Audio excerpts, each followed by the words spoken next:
Здесь, на аллее художников, Кыргызстан. Его биоразнообразие представлены, пожалуй, во всей красе. На картинах можно увидеть и снежного барса, свободно гуляющего по заснеженным вершинам наших гор, и многих других животных Кыргызстана. По словам местных художников, картины эти в основном пользуются спросом у иностранцев. И правда, ведь на них изображены многие животные, те, которые внесены в Красную книгу Кыргызстана.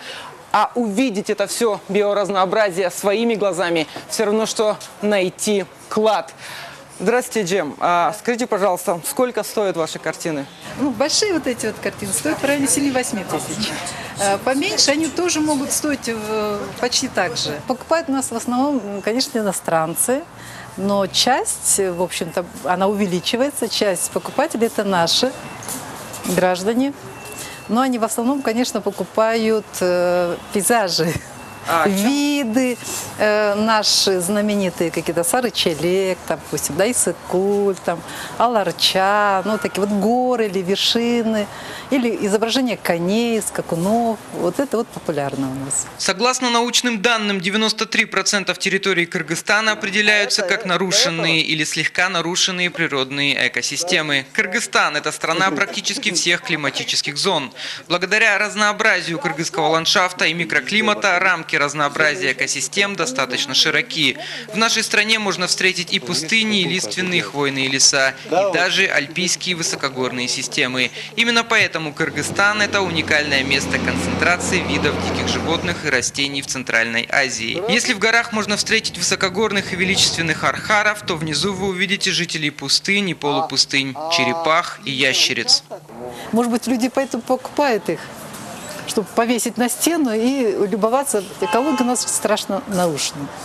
Я помню еще в советские времена, я помню, что вот по этим рычагам вдоль тротуаров, да, текла вода. И деревья у нас были просто зеленые, красивые деревья. Город был очень красивый, зеленый, свежий. Клумбы у нас были прекрасные. То есть и дышалось легче.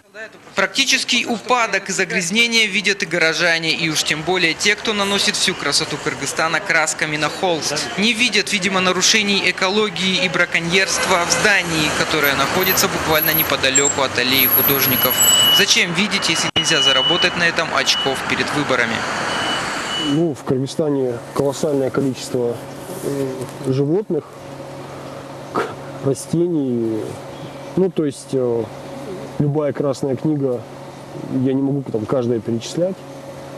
Ну, я могу сказать, что как бы если что-то не поменять, если как бы что-то не изменить в отношениях людей к дикой природе, то может случиться так, что у нас все практически животные станут краснокнижными и редкими.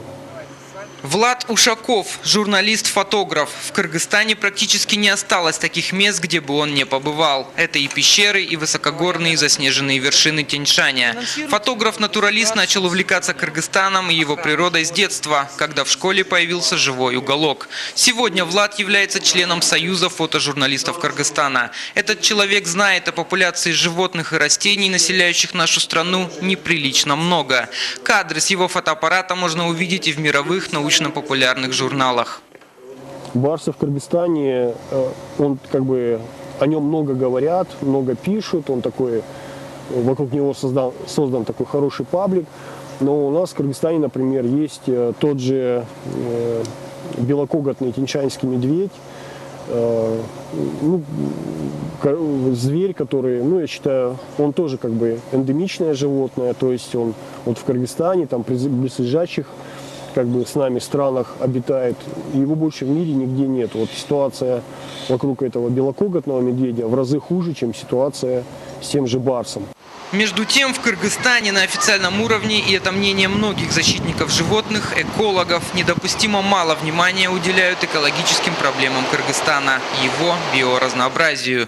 Это и сохранение редких видов животных, сохранение чистоты озера Иссык-Куль, защита природных зон от химически вредных веществ. Работа именно с отходами и переработка отходов в Кыргызстане ведется очень не на должном уровне. И то, что это действительно та сфера, о которой можно задуматься и которой нужно заниматься. Специалисты-экологи, Фонд развития молодежных инициатив в партнерстве с государственными и общественными организациями при финансовой поддержке золотодобывающего предприятия Kumtor Gold Company собирают молодежь на Иссык-Куле на экологический форум уже в 3-й раз, чтобы привить не только молодому поколению так называемое «зеленое мышление», но и привлечь внимание общественности и политиков к проблемам экологии, которая во времена денежных отношений и популизма стала неугодной темой. В рамках форума и прошлогоднего, и этого мы планируем поддержать мини-проекты. Если вы видели презентацию Александра Литвиненко с фонда Бугайне зоопарка по организации экомобильной школы, это как раз тот проект, который в течение года мы помогали ей разрабатывать. И на данный момент мы ей выделили при поддержке Kumtor Gold Company 23 тысячи сомов на старт этого проекта. И оставшаяся сумма она будет выделена после того, как проект стартует и начнет работать, когда мы увидим, что он действительно реализуется.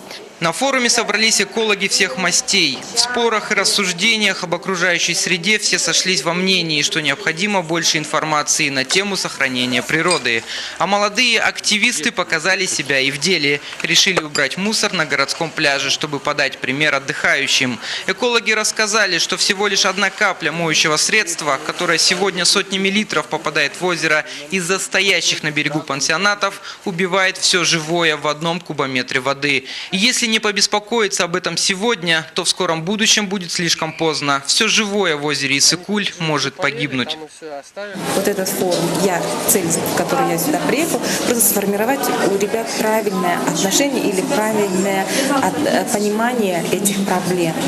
Что проблема есть, но эти проблемы можно регулировать. И риски от них можно снижать до минимума. Просто должна быть определенная система, подходы. Справедливости ради отметим, что государство пытается уделять экологии внимание, пытается даже финансировать отдельные проекты. Но нет системного подхода. Чиновники приходят и уходят, а браконьеры продолжают убивать редких животных, вырубать хвойные леса Кыргызстана, загрязнять природу. И на этом нелицеприятном фоне природоохранные меры крупных стратегических компаний выглядят гораздо эффективнее и убедительнее многих госпрограмм. Вокруг Kumtor очень много вопросов возникает, что все сильно нарушается окружающая среда, что экология нарушается. Вот, пожалуйста, один из примеров я могу привести.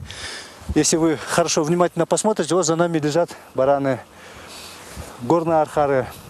Вот здесь вот это свидетельство того, что здесь абсолютно не трогается природная среда. И животных это не беспокоит.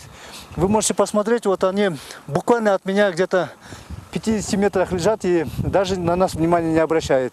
Эту удивительную картину видели многие визитеры высокогорного рудника. Вот и участников экологического форума «Джашилой» зеленое мышление тоже поразило, с каким трепетом на руднике относятся к вопросу сохранения биоразнообразия. Юные экологи со всех уголков Кыргызстана и гости из Польши, России и Казахстана увидели воочию гармонию человека, производства и природы. Ведь даже дикие животные на Кумторе чувствуют себя в большей безопасности, нежели в соседнем природном заповеднике. Ну, если я скажу, мне могут люди не поверить. Kumtor на сегодняшний день единственное место, вот для меня, как для фотографа, где дикие животные, в частности там архары, там горные козлы, буквально в 15-20 метрах пасутся, то есть они чувствуют, да, шумно, но рядом находится заповедник, там и браконьеры, там и охотники, там и там чиновники любят пострелять, а здесь как бы охраняемая зона, естественно, оружия здесь и как бы нету. И действительно, что бросается в глаза здесь, на руднике, это работа огромной техники. А рядом в 20 метрах спокойно жуют травку краснокнижные животные. Ведь здесь им ничего не угрожает. Здесь на Кумторе, рядом с озером Петрова, не одно семейство сурков. Тут же рядом поодаль пасутся и величественные архары. По словам фотожурналиста, что называется со стажем, экология в зоне работы самого крупного и высокогорного производства Кыргызстана в отличном состоянии. И доказательств тому масса.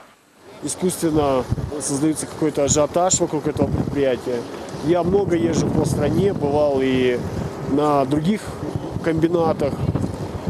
И могу сказать, что так как, скажем, занимаются экологией на Кумторе, занимаются просто нигде. То есть А вот люди, которые создают такой ажиотаж, ну, как бы просто пользуются тем, что не все, например, могут сюда приехать и все это увидеть. Вот и получается, что для кого-то экология, природа Кыргызстана – это целая жизнь, возможность сохранить ее первозданность, а для кого-то экология – неугодная правда. Возможность на этой, по сути, непопулярной среди политиков теме заработать имя, набрать очки во время предвыборных баталий, а спустя время после выборов практически забыть, что необходимо применять меры по сохранению уникальной природы Кыргызстана. К слову, достойный пример охраны окружающей среды у политиков и чиновников имеется. Природоохранные меры на Кумторе могли бы лечь в основу госпрограммы, но это неугодная никому правда.